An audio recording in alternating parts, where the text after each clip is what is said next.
MarTech Vibe web series with me, Sanjay Swami, co-founder of MarTech Vibe Middle East. I hope you all are safe and well. In today's episode, we have with us Emre Tok. Emre is one of the leading marketers in the region and one of my personal favorites. He has about 21 years of experience in product marketing, development, management, digital, customer analytics, growth, and internet business development. Previously, he was the VP of Growth and Digital Marketing at Careem, which is now Uber.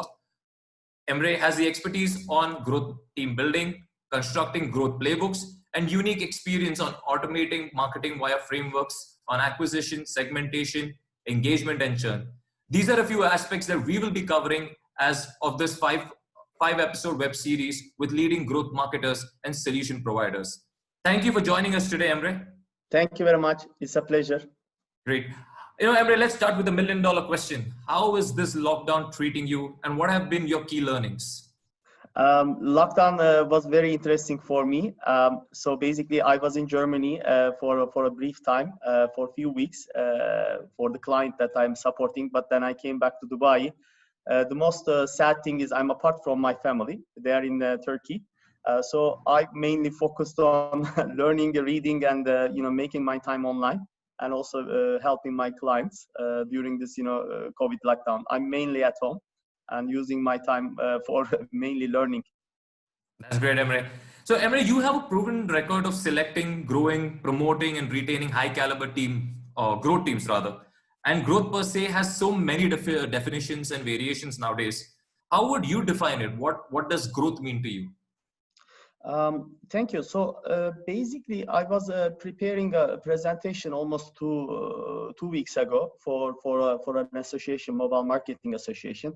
We discussed a similar topic there, and I have a very nice analogy for this. This was the famous Peter Drucker's cathedral concept. So basically, it's building a cathedral, which in old times, in 10th centuries, 12th centuries, or maybe earlier. People spend hundreds of years building cathedrals. So for me, growth is building a cathedral. It really takes time, and you have different set skills of people come together to build a magnificent building and the architectural masterpiece. So every person has a role, but at the end, the end result is magnificent and gorgeous, and it affects everyone. So I see growth like this. It's first of all, it's a big process. So people think that growth hacking is a kind of a terminology. You basically find curious ways, A/B test, and find implementations and move on. And that's only a minimal part of it. It's a huge process. Right. It's a mindset change of each people owning building the cathedral. So you don't go to a stone carver. They never say I'm only carving a stone for this corner. They are saying that I'm building a cathedral. They are helping building a cathedral. Creativity, as I mentioned, is great, but like discipline is incredible. Like you need to make them really in a process and learn from their mistakes as well. If they did it wrong, if they find a different way to make it more efficient. And for year 2020, especially these COVID times, for me, growth is mainly pure automation and efficiency. The ones that really automate and be efficient during these times have really learned, and also changing their perspective. Like if you're a ride-hailing company, if you're a mobility company, they immediately shifted if they can serve their customers in different ways. An e-commerce company, they immediately shifted if they can serve their customers in a quicker way. They can utilize their resources. So growth is not only bringing the numbers up; it's also efficiency as well. So you would say growth is also adaptability. It's incredibly important. Like right. For example, the terminology. Every time when people look at the growth departments, okay, now we are in crisis times. Are we needing the growth department? I think you need the most important department is the growth department, because these are the ones that would understand and find the ways to not only grow your business but also sustain, not lose marketplace, increase efficiency, and also move the needle in all the KPIs. I think it's totally adaptability as well. But by the way, you need to also, growth is really understanding user empathy. Like what happened, right. People locked down into the houses. So you need to have an empathy about, what they are asking, what is their behavior, what they are expecting, and then, shift your changes. And it's a teamwork. It's a big teamwork. As I mentioned, process, mindset, discipline, and building the cathedral needs a teamwork. So you need to have diversity, inclusion, all kind of aspects to build a really cross-functional team. Right. So basically, it's a process that will take time. It cannot be done all under one in a certain period of time. It's something that evolves over a period of time, you would say. Correct. Great. When you talk about growth and growth teams, a very important aspect comes out, which is your North Star KPI. And any tips on how marketers should be or growth marketers should be creating their own North Star KPI? I think the numbers will tell you that one, the numbers of your analysis. So first you need to do a really thorough analysis, and you need to understand where your drops off are. And basically a good example from Careem is also, it depends on the time period as well where you are acting. It's really related with that topic too. So it's if it is seasonality, if it is which aspect of the quarter you are, it's critical. I mean, are you running for retention? Are you running for profitability? Are you running for acquisition if you are in the early stage? What I can suggest is, I'm also advising some startups as well. For example, if you're an early startup, I think taking risks and being a little bit bold and having a little bit of dare is critical. For example, I advise a startup now, and then they are a little bit cautious about shall we burn money, shall we move along? But due to their nature, this COVID time is the time that they need to take action and risk. So for that one, I've always put the KPIs really high quality customer acquisition. That's, for example, important for them. If you have a tough competition during these times, your North Star KPI is really keeping your customers without going to the competition, isn't it? So you need to define it, and it has stages. Early stage startups is more about, of course, acquisition. Mid stage is about retaining the customers and growing the numbers, and then you need to path to profitability is the third stage. So that's my processes for putting the North Stars. And how often do you review your KPI? Did you ever change it during your time? And how often would you do it? Yeah, you need to change it. Couple of reasons. Let me give from Careem, for example. Yes, we tend to change overall company objectives, but not all the tough KPIs change. For example, like GMV, the profitability aim is an important North Star that you always aim. Yeah. Even you build Careem, of course, it's not the first aim, but at the end they need to go to there. And every quarter we were shifting some of the KPIs. So for example, in the beginning when I started in 2017, trips was more important because number of trips, number of journeys that you took from the competitor and you have it is the value that you show to investors. And you say that I'm engaging with this much of customers, this much of trips. So that gives a really good bold of result that investors are happy to invest. But then you need to move to the other metrics. How are you retaining your customers? What is your lifetime value? Are you bringing some value from them? For example, we also put at some time the efficiency of marketplace mechanics, because you have customers and you have captains, as we said in Careem, which is the drivers. So to balance this supply and demand mechanism, you need to have an amazing marketplace. So for example, our metric once was customer throughput, which is basically you open the app and then you close the door. How many of our customers successfully open the app, book their ride, pay, and close the door with a good rating? And this journey percentage compared with the supply metrics, which is basically how much lucrative time allocation we are generating from our drivers, the available times that can be built. So these were changing, but at the end, of course, in last year, for example, when I was working lifetime value and profitability as customer demand team, we were very, very focused on those. Right. So you would say as your business matures, your KPIs also mature with time. Correct. Right. So Emre, I've been, like I said, you're one of my favorite marketers in the region, and I've been stalking your LinkedIn profile, recently, and I see that you'd written a blog on subscription model, right? And you were talking about the pros and cons of about having a subscription model within your growth market team. Can you tell me more about it? Yeah, I tried to start writing about it because my team really cracked subscriptions, and maybe it as well. Careem has one of the few subscription methodologies in the world as well. Now it's a hype. If you go to Europe and US, you see that mobility providers are providing subscription, free unlocks by, paying, some amount. So we did this one in, almost late 2017, which I'm really proud. And thanks to my team, we first launched the kilometer packages. For example, in Careem, we were selling kilometers. And we figured out and evolved, and we did loads of research with users.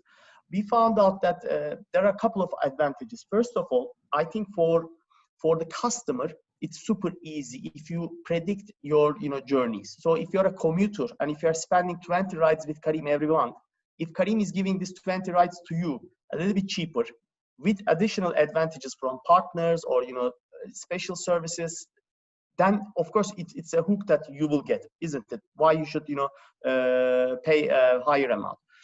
The other thing is for customer, it's also an emotional as well. It's being part of a group. So think about it, like Netflix. If I ask you the question, do you have Sanjay Netflix? You say no. I would be saying, oh, why don't you have it, right? Basically, it's becoming a part of the group. Do you have this kind of subscription? Do you have, Apple? Are you using the Apple, cloud system? Are you using this kind of subscription? It's also the emotional part of it. But moreover, for companies, I think the most important thing is retention rate. So basically, rolling 30 days. If you look at the retention rate, subscribers basically renew. So we, for example, put an auto renew button in Careem, and we try to put the users there so that they always auto renew their packages, and that's decreases the operational hassle for the company. You have an amazing prediction. You say that my 20% of my customers are repeat buyers, and that how much revenue they are going to bring, and you can plan that revenue to invest on other topics. Customer acquisition cost, CAC decreases. You have higher LTV. You have better cluster of segmentation. Then you can say I have packages of 3 trip buyers, 10 trip buyers, 20 trip buyers, and then you can say, okay, then I need to give different kind of value propositions to these people. If you look at the cons, I think the entry decision sometimes takes time. Like people say, should I buy it? Shall I invest that money to something? Maybe I'll get a better offer from the competitor. So that you need to clear it very well. And also, it sometimes doesn't suit your long tail customers. So basically, if you look at, for example, the overall customers of, let's say, ride hailing, majority, like the top 30%, 40% is bringing like 90% of the trips. And then the rest is using casually, like because if they need it, if they don't have car ownership. That's why you can't move in some of the companies 100% subscriptions. But Netflix is not that one. You have the choice to subscribe or not. You can't take it one by one. Right. So Emre, that moves on to the next question. Is that given the current scenario, the new normal for the transportation sector looks very different. I was reading the survey from LiftShare in the UK that showed about 48% of their members would be changing the way they travel. How do you adapt your strategies to behavioral changes? Yeah, so this is a very good question because I'm also still consulting, some mobility companies in Europe as well, and they had a massive, down. The traffics are down like almost like over 45, 40, 50 to almost 70, 80. It depends on the lockdown of the city. For example, Italy is in total lockdown. Spain is total lockdown. You have no chance to use anything. It's only given for health officials. So I think the behavioral changes, then people become more skeptical about the cleanness and the security. They say that these cars or the mobility scooters are going to be touched by everyone. So how am I going to use it? We saw that it is slowly, people are always adaptive to things, right? You have disasters, for example, then you adapt. You have earthquakes, then you adapt how to build. So this was something as well. We never anticipated this was coming. So now the human being is super ready for the next round, at least in some certain ways. It's better than 3 months ago, definitely, or 4 months ago. So safety, security, cleanness, hygiene, these are going to be totally different. So what happens is like people put, special, screens between the driver and the customer. They distribute masks and, hygiene, elements. They clean the cars more frequently. There is regulations that check these. But one of the things that we noticed that, for example, people's transportation system is going to change. So there will be more, interesting to say, but more single car ownership. So car designs even might change with, less compact, smaller, quick parkable electric vehicle cars. And people know this one as well. Car sharing for longer terms. For example, you get a car for a month or 2 months. It's a very good opportunity because then you will clean it once and it's going to be yours for a while. And then you still not own it. And that will decrease your costs. Two-wheelers is going to massively, improve. Of course, it depends on seasonality. In the Middle East region is a bit hot in the summer, but like scooters, bike, electric or pedal-assisted bikes in Europe is booming. And maybe you saw it, municipalities spending billions of dollars to change the lanes. Even in my country, in Istanbul, I just saw a message today. The municipality is building cycling roads, which we would never imagine happening, in congested areas. They are changing the behavior and forcing people to use. So people's behaviors will change on these kind of things, and companies need to adapt. Right, right. So coming back to growth teams, and one important question that I have to ask you is: are growth teams responsible for coming up with overall growth strategies, or is this something that's spread across the company? I can give a good example from Careem because it was one of the best schools I had the chance to spend time. I believe it's super important to include everyone, and inclusion is the keyword. So Careem was formed of, for example, regions and countries, and countries Right. and the base camp functions come together really strong in almost like bi-monthly, and then they iterate the ideas all the time. So one thing that I want to express is how Careem made the things change in the region was because we were very local. So basically, the local ideas, the people who know local aspects is very important. So the country GMs, country marketing managers, they live and they breathe the air in the countries. Why they are there? They are not there to just do operational topics. So ideas are coming from them. Ideas are coming from other departments. An idea can come from finance department, people department. It can come from everywhere. The topic is how growth team is giving this mindset, how growth team is giving this mindset across to the organization. It's top to down. You need to have operational principles, which Careem had massive amount of principles, and you can find it from their blog. It cascades down how their philosophy of making an enormous company is lying on. And then you create backlog of ideas, then you prioritize them as the growth teams do, and then you initiate them. The most important topic we were carrying is if we can find one idea that can touch all the countries with a scalable logic, it's better, because then you can grow 15, 16 countries. But if you have, for example, a specific idea for a specific country, then you need to really balance the priority, because you are having not too much resources. It's limited, so you need to use them wisely. But it is inclusive, and all of the companies included as a Right. summary. Right. So basically you're saying, you're talking about various qualities that a growth marketer would project to be a part of that role. So Yeah. what would you look for in someone who's searching for a growth role? So I like building growth teams, and I'm also advising at the moment, and we almost build a mini growth team in the company that I'm supporting. I think a couple of things. So first of all, in 2020, I'm looking for someone really bold in terms of taking risks.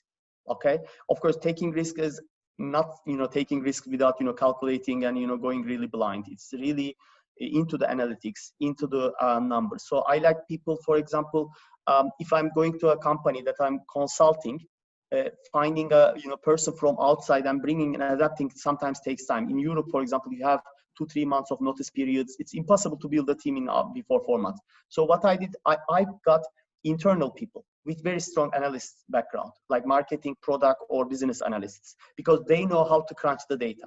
Then you need to sit and explain and work with them to understand the customer obsession. Some of them have it already in their DNA. That's amazing. Customer obsession is always thinking from customer side. Like if you look at the funnel from acquisition, activation, retention, referral, if you look at as a marketeer, it's wrong. You need to understand how the customer's journey is. Like what is happening when they open the app? How do they feel? Are they scared about putting their information? Are they okay to go to the next step in 5 seconds? So those are the things that I expect. Solving out of the box problems, a little bit creativity. Growth hacking is in the center of data, marketing, product, and a little bit of tech. So you need to have all the skill sets. Right. A little bit understanding the user experience, user interface. a very good storyteller, very good presenter, like by nature, get excited, tells things very excitedly, owns the subject, and helps to form a mini cross-functional team, like stakeholder management. Managing the small squad is important, because growth hacker becomes a kind of a natural leader. You need to bring the product manager, tech people, digital marketer all together, and you need to solve a problem. If this person cannot coordinate things, then the hassle starts. How are we going to do it? Who is going to guide us? So a little bit by nature, leadership is also important for me. Great. And that brings me to my last question, Emre. So what books and courses, have taught you most about growth, and how do you continuously develop your skill set? So these times, I think it was incredible useful. So first of all, I did my presentation that I was hoping for, because I'm consulting companies. I have a presentation, so I finished that one. While doing that presentation, I searched a lot of sources. So growthhackers.com is a great area. Growth Tribe is a great area. You can there's paid and non-paid versions of it. You can go deeper, listen, tons of articles. There are really good webinars. You can listen later as well. They are worth investing. Like the money that you are going to give there, it's great. If you can ask your company, it's also amazing. So I also follow a lot of people as well on Twitter, and some of them are a little bit cliche. Many people know it, but I really enjoy their articles and go back and read it. Like Andrew Chan, ex-Uber. He's amazing. Shamat Patia from ex-Facebook, really strong guy. And their teams were changed a lot in Facebook. Near AI, the book of Hooked is a good book. Measure What Matters from John Doerr, about objectives and key results and KPI setting, which is missing in most of the startups. Our founder Mudassir, when we were leading team, he sent this book to everyone as a printed version and asked us to read, and then we read it, and then we went to the OKR process. This was happening almost two years ago, and that book is a very important book. Measure What Matters. And my favorite guys are John Elmans and Alex Schulz. These guys are really cool. Alex Schulz is amazing. He's the VP of growth in Facebook, and he's an amazing guy. Many people I try to follow on LinkedIn and Twitter. Those are the people. Great. And I get these Twitter feeds. You have a lot of articles there. You go to an article, then you go to the reference and footer, and then you find another article. Then it's the continuous loop. You can spend hours and hours. These are mainly books and articles that I read. Awesome. I mean, for all those who had their pens out and putting out those names and couldn't manage to keep up with pace, we will be putting down the names and the books and the authors in our comments section. So keep an eye over there. So thank you so much, Emre, for this interview. I think it was great having you with us. I think you've set the tone right from the first episode itself. And you've set a benchmark for everyone who follows after this for the web series. So thank you so much for joining us today. Thank you. All the best. It was a pleasure talking to you. Thank you so much, Emre. Bye.